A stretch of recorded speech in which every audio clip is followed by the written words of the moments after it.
संखमध्ये मुलांसाठी water filter दिले भेट।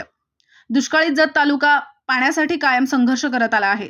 जतच्या जनतेला पाण्याचे महत्त्व चांगलेच माहीत आहे। पाण्यासाठी भटकंती करणाऱ्या तालुक्यातील मुलांना स्वच्छ पाणी मिळावे यासाठी चैतन्य इंडिया फिन क्रेडिट कंपनीने मुलांसाठी वॉटर फिल्टर बसवले आहे। कंपनीचे कार्य कौतुकास्पद असून त्यांचा आदर्श अन्य सामाजिक संस्थांनी घ्यावा असे आवाहन चिकलगी भुयार मठाचे मठाधिपती श्री संत बागडे बाबा मानवमित्र संघटनेचे सर्वेसर्वा ह.भ.प. तुकाराम बाबा महाराज यांनी केले। जत तालुक्यातील संख येथील जिल्हा परिषद प्राथमिक मराठी शाळा येथे Chaitanya India fin credit private limited कंपनीच्या वतीने खास मुलांसाठी वॉटर फिल्टर देण्यात आला। यावेळी प्रमुख पाहुणे म्हणून ह.भ.प. तुकाराम बाबा महाराज बोलत होते। यावेळी कंपनीचे जत युनिटचे व्यवस्थापक आनंद पंचमाळे, कवठे महांकाळ युनिटचे व्यवस्थापक अमित मोरे, शाखा व्यवस्थापक अण्णासो सावंत, शिवाजी वाघमोडे, शाळा व्यवस्थापन समितीचे अध्यक्ष कुमार बिराजदार यांच्यासह पालक व ग्रामस्थ मोठ्या संख्येने उपस्थित होते। स्वातंत्र्याच्या 75 वर्षांनंतरही आपणास पाण्यासाठी संघर्ष करावा लागत आहे, हे आमचे दुर्दैव आहे। यास जबाबदार कोण असा सवाल उपस्थित करत चिकलगी भुयार मठाचे मठाधिपती श्री संत बागडे बाबा मानवमित्र संघटनेचे सर्वेसर्वा ह.भ.प. तुकाराम बाबा महाराज यांनी जत पूर्व भागातील जी वंचित 65 गावे आहेत त्या प्रत्येक गावात म्हैसाळचे पाणी मिळालेच पाहिजे। म्हैसाळच्या पाण्यासाठी जनरेटरची गरज असून जत पूर्व भागात त्यासाठी तीव्र आंदोलन उभारणे काळाची गरज आहे।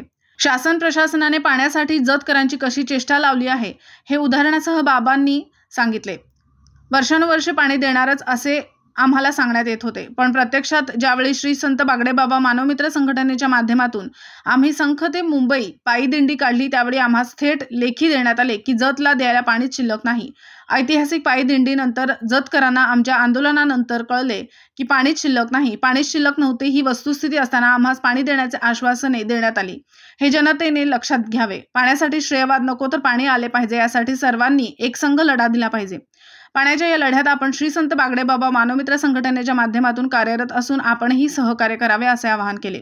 शाळेमध्ये हातीबाई असायच्या, त्यांच्या घरामध्येच आम्ही लहानपणापासून गेलात। ह्या शाळेमध्ये शिकणारे सर्व पटणार नाही। एक एक मुलगा तहसीलदार झालेला आहे, एक एक मुलगा म्हणजे आता डॉक्टर आहे, कोण वकील झालेला आहे। एवढं मोठं सर ह्या प्राथमिक शाळेमध्ये शिकणारे मोठमोठे नामवंत वकील आहेत, काही उद्योगपती झालेले आहेत। मला वाटते जिंदाल सारख्या कंपनीमध्ये मोठ्या पोस्टवरती राहुल आहे, बरोबर ना। आणि आता जे बालगोपाल डॉक्टर आहेत ते देखील ह्याच शाळेमध्ये शिकलेले आहेत, म्हणजे कुठल्या इंग्लिश मीडियम मध्ये शिकलेले नाही आहेत। आणि हे कौतुकास्पद गोष्ट आहे की ह्या शाळेमध्ये शिकणारी व्यक्ती 100% मी देखील आज महाराज आहे। आणि आता अमित मोरे देखील मोठ्या पोस्टवरती आहेत, म्हणजे सगळ्यांचं कौतुक करावं तितकं थोडं आहे। प्राथमिक शाळामध्ये कमी समजण्याची आवश्यकता नाही आहे। खूप चांगल्या पद्धतीनं येणाऱ्या काळामध्ये जो कल आहे तो शाळेचा कल जो आहे तो प्राथमिक शाळेकडे ओढावा अशी देखील माफक अपेक्षा या ठिकाणी करतो आणि आपले सर्वांची रजा घेतो। सर्वांनी